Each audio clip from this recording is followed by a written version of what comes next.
മദനി ഭീകരവാദിയാണ് എന്ന് നിയമസഭയിൽ പറഞ്ഞു കഴിഞ്ഞാൽ ആ ഭാഗം കട്ട് ചെയ്യും ചില ആളുകൾക്ക് വേണ്ടി. ശരിക്കും മദനി ഭീകരവാദിയാണോ അല്ലയോ? നമ്മൾ നിയമസഭേന്റെ റെക്കോർഡ്സ് വെച്ച് നോക്കിക്കഴിഞ്ഞാൽ ഒരാൾ ഭീകരവാദി ആവണമെങ്കിൽ കേസ് കഴിയണം, കൺവിക്റ്റഡ് ആവണം, അങ്ങനെയൊക്കെ ഉണ്ട്. ടെക്നിക്കലി എനിക്ക് തോന്നുന്നത് അതായിരിക്കും കാരണം. ടെക്നിക്കലി അവർക്ക് നിയമസഭയിൽ അത് വേണമെങ്കിൽ അവർക്ക് ഒഴിവാക്കാൻ ആവശ്യപ്പെടാം. അതിനിക്കോ അതിനെ ബന്ധപ്പെട്ട പൊളിറ്റിക്കൽ പാർട്ടിക്കോ അല്ലെങ്കിൽ വേറെ ആർക്കെങ്കിലും കൊടുത്ത് ആവശ്യപ്പെടാം. അതൊക്കെ അത് ആ സൈഡിൽ ഓക്കെ. കാരണം നമുക്ക് എനിക്ക് തോന്നുന്നു നിയമവശാൽ നമുക്ക് ഒരാളെ കയറി ടെക്നിക്കലി നമുക്ക് ഒരാളെ നിയമസഭയിൽ റെക്കോർഡ്സിൽ വെക്കാൻ പറ്റില്ല. അതായിരിക്കാം അവർ ഒഴിവാക്കിയതും അതാണ്. അല്ലെങ്കിൽ അവർ കേസിന് പോകുമ്പോഴും പ്രശ്നമാണ്. അതുകൊണ്ടായിരിക്കും ഇതാകുന്നത്. പക്ഷെ നമ്മളൊരു പൊതുബോധത്തിൽ നമ്മൾ മദനിയുടെ ഹിസ്റ്ററി എടുത്ത് നോക്കിയാൽ നമുക്ക് മദനിയുടെ ഹിസ്റ്ററി എടുത്ത് നോക്കാം. മദനി ഭീകരവാദി ആണോ അല്ലേ എന്നല്ല, തീവ്രവാദിയാണോ അല്ലേ. മദനി ആക്ച്വലി 1900 മദനി ഭയങ്കരമായി പ്രസംഗങ്ങൾ നടത്തിയൊരാളാണ്. ഈ ബാബറി മസ്ജിദ് ഇതിന് വേണ്ടി അതിനുശേഷം ഇന്ത്യ കേരളം മൊത്തം ഭയങ്കര തീവ്രമായ രീതിയിൽ മതവിദ്വേഷവും ആളുകളെ കൊല്ലണം എന്ന രീതിയിൽ തന്നെ അർത്ഥം വരുന്ന പല പ്രസംഗങ്ങളും നടത്തിയാണ് മദനി. 1992 മദനി ഇസ്ലാമിക് സേവാ സംഘ് ISS എന്നൊരു സംഘടന ഉണ്ടാക്കുന്നത്. അത് അപ്പൊ തന്നെ ബാനായി. അപ്പോഴേ മദനി നോട്ട് ചെയ്യപ്പെട്ടിട്ടുണ്ട്. നിരോധിച്ച സംഘടന തുടങ്ങിയ അന്നേ മദനി നോട്ടബിളാണ്. പിന്നെ അതിനുശേഷം കോയമ്പത്തൂർ സ്ഫോടനങ്ങൾ, ഇത് എനിക്ക് ക്രോണോളജിക്കൽ ഓർഡർ നോക്കണം. കോയമ്പത്തൂർ സ്ഫോടനം ഉണ്ടായി. 2005 കളമശ്ശേരി ബസ് കത്തിക്കൽ വന്നത്. അതിന് സൂഫിയ മദനി ആ കേസ് ഇപ്പോഴും ഒന്നും ആയില്ല. ഭാര്യ കൂടി ആ കേസ് ഇപ്പോഴും നടന്നുകൊണ്ടിരിക്കുന്നുണ്ട്. പിന്നെ കോയമ്പത്തൂർ സ്ഫോടന കേസിൽ മദനീനെ ഈ പറഞ്ഞ പോലെ ഇത് ചെയ്ത് ഈ പറയുന്ന പോലെ ഇതാക്കി കുറ്റവിമുക്തനാക്കി. തെളിവില്ല എന്ന് പറഞ്ഞു. നമ്മൾ കോടതി ഇപ്പൊ പറഞ്ഞാൽ നമുക്ക് വേറെ ഓപ്ഷൻ ഒന്നുമില്ല. കോടതി തെളിവില്ല എന്ന് നമ്മൾ കോടതിനെയാണുള്ള അടിസ്ഥാനം എടുക്കുക. അതിനുശേഷം ബാംഗ്ലൂർ സ്ഫോടന കേസ് 2008 ബാംഗ്ലൂർ സ്ഫോടന കേസിലാണ് നിലവിൽ മദനി അന്വേഷണം നേരിടുന്നത്. സൂഫിയ മദനിയുടെ കേസ് അവിടെ ഉണ്ട്, കളമശ്ശേരി ബസ് കത്തിക്കല്. അതൊരു മന്ദഗതിയിൽ ഇങ്ങനെ നിൽക്കുകയാണ് കേസ്. അപ്പൊ ഇതാണ് ഉള്ളത്. പിന്നെ മദനിയുടെ ഒരു പ്രശസ്തമായ സാധനം ജോസഫ് മാഷിന്റെ കൈവെട്ട് കേസ് ഉണ്ടല്ലോ, നമ്മൾ 2008 ന്യൂമാൻ. പുള്ളിക്കെതിരെ വളരെ ഭീകരവാദമായ രീതിയിൽ മദനി സംസാരിക്കുന്നത്. അതിന്റെ പ്രശസ്ത അതിന്റെ ഒരു യൂട്യൂബിൽ അതിന്റെ കിട്ടും. പക്ഷെ അതാർക്കും അറിയില്ല. അതിൽ മദനി പറയുന്നുണ്ട്, പ്രവാചകനെതിരെ പറയുന്ന ആളുകളോട് യാതൊരുവിധ സന്ധിയും ഇല്ല. അത് ന്യൂമാൻ കോളേജിലെ നക്കാപ്പിച്ചയ്ക്ക് പണിയെടുക്കുന്ന അധ്യാപകനായാലും എന്നുള്ളത് എന്ന് വെച്ചാൽ ഇൻഡയറക്ട്ലി ജോസഫ് മാഷയോട് സന്ധിയിലെന്ന് ഉദ്ദേശിക്കുന്ന ആക്രമണം നടത്താതാണ് അയാൾ ആക്ച്വലി അത് അയാൾ അത്രയും അതിന് ഹർഷാരവം മുഴക്കുന്ന കാണികളുണ്ട്. നിങ്ങൾ ആ വീഡിയോ കണ്ടാൽ മനസ്സിലാവും.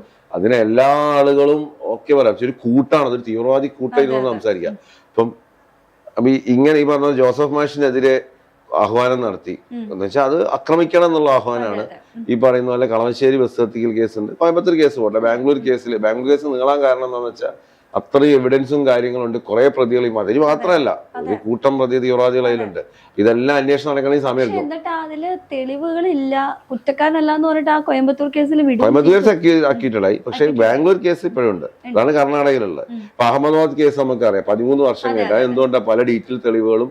കാരണം ഇവിടെ എന്തെങ്കിലും പാലിച്ചു വന്നാൽ ഇവര് കോടതിയിൽ പോയി വാദിക്കും. അപ്പൊ കൃത്യമായിട്ടായിരിക്കണം ഇൻവെസ്റ്റിഗേഷൻ. അതുകൊണ്ട് ഇത് സമയമെടുക്കും. 2008 നടന്ന കേസല്ലേ, അത് സമയം. അഹമ്മദാബാദ് കേസ് 13, അത് അത്രയും വലിയ കേസായിട്ടും ഇത് 13 വർഷം എടുത്ത്. അപ്പം മദനിയുടെ പേരിൽ ഈ പറഞ്ഞ തീവ്രവാദ സംഘടനകൾ ഉണ്ടാക്കുക, അത് സർക്കാർ ബാൻ ചെയ്തു. തീവ്രവാദപരമായ ആളുകളെ കൊല്ലാൻ ആഹ്വാനം വരുന്ന രീതിയിൽ പ്രസംഗം നടത്തി. ഈ പറഞ്ഞ പോലെ ബസ് കത്തിക്കൽ കേസ്, കോയമ്പത്തൂർ സ്ഫോടന കേസ് അക്കിട്ടടായി പോട്ടെ, പിന്നെ ബാംഗ്ലൂർ സ്ഫോടന കേസ്. ഇത്രയും ഞങ്ങൾ ചെയ്തോളൂ എന്ന് പറയില്ല, ഞാൻ ഇത്രേ ചെയ്തോളൂ ഇതാ. ഇനി പൊതു ജനങ്ങൾ തീരുമാനിക്കുക മദനി ഒരു തീവ്രവാദിയാണോ അല്ലേ. ഇയാളൊരു പിന്നെ ഇയാളെ ഇപ്പൊ നിലവിൽ മദനി ജയിലിലല്ല, അതാർക്കും അറിയില്ല. മദനി എനിക്ക് തോന്നുന്നു ഹൗസ് അറസ്റ്റ് അല്ല, പക്ഷെ മദനിക്ക് സമ്പർക്കങ്ങളുടെ സ്ട്രിക്റ്റ് ഇതിലാണ് മദനി നിൽക്കുന്നത്. കാരണം അയാള് സാക്ഷികളെ സ്വാധീനിക്കാൻ ചാൻസ് ഉണ്ട്, അന്വേഷണത്തിന് ഇതാക്കാൻ ചാൻസ് ഉണ്ട്, പൊളിറ്റിക്കൽ സപ്പോർട്ടുള്ള ആളാണ്. ആ PDP കേരളത്തിലെ ഹർത്താൽ നടത്തിയ പാർട്ടി, അതാലോചിക്കണം.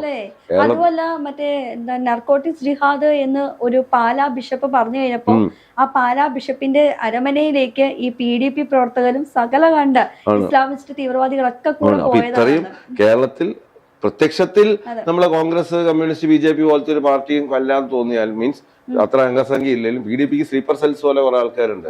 അത് കേരളത്തിലൊരു ഹർത്താൽ നടത്തിയ പാർട്ടിയാണ് ഒറ്റയ്ക്ക്. ആകെ കുറച്ച് പ്രവർത്തകർ. അപ്പം PDPക്ക് സൈലന്റ് ആയിട്ടുള്ള ഇഷ്ടംപോലെ പ്രവർത്തകരുണ്ട്.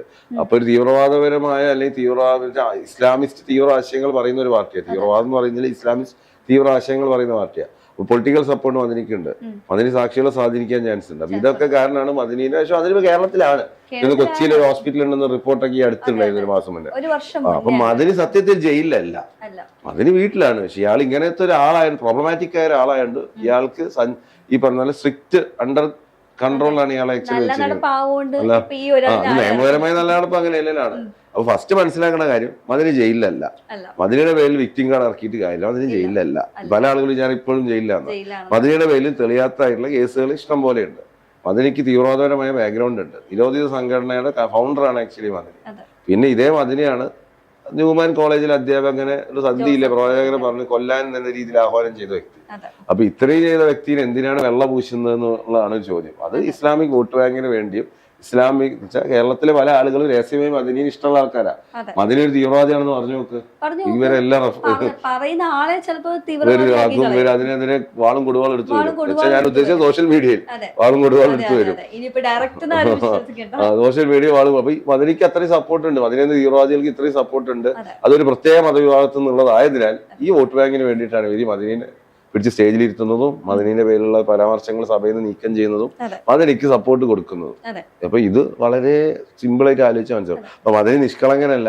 മദിനിയെ മേൽ ഇത്രയും പ്രശ്നങ്ങളുണ്ട്. മദിനി ഭീകരവാദിയാണോ തീവ്രവാദിയാണോ എന്നുള്ളത് നിങ്ങൾ തീരുമാനിക്കും. ഇത്രയും കാര്യം കേട്ടു. നിങ്ങൾക്ക് വിട്ടു തന്നിരിക്കുകയാണ്. അപ്പൊ ഇതാണ് മദിനിയുടെ കാര്യങ്ങൾ.